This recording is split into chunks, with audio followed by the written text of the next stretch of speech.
Payne, are you going to follow down this rabbit hole? Well, if you were preparing for this debate, I mean, you were already preparing for the question, you know, if you had been Mike Pence on January 6th, would you have done what he did? So that, I mean, if that doesn't get asked, that'll be malpractice. But now I assume the next question will be, did you watch Donald Trump's news conference, and do you agree with him that the election in Georgia was stolen?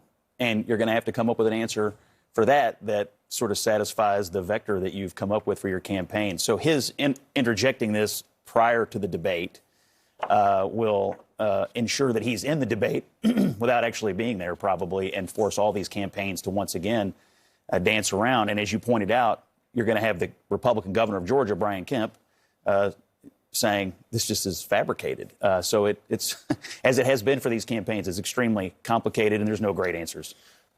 It's not complicated. It's not complicated.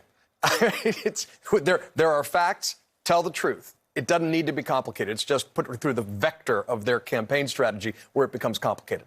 Tell the truth. Show leadership. I kind of like having this battle of what Republicans are going to do, because I can just sit over here and watch the chaos. The fact is, I think it is a little bit more complicated on the debate stage, because they're going to, let's say Tim Scott gives the answer and says it's unpatriotic and un-American what Fani Willis is doing, right?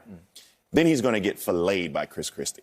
Chris Christie is going to wait for him to say that and then literally fillet him on stage. Like right? Marco Rubio. Yeah, like Marco Rubio. Moment. And he's going to, if I were Chris Christie, I would look at Tim Scott when he says that and says, no, your answer is un-American. And what you're showing is you don't even have the fortitude to be a leader. And if you can't stand up to Donald Trump, how can you stand up to Kim Jong-un? How can you stand up to the dictators of China?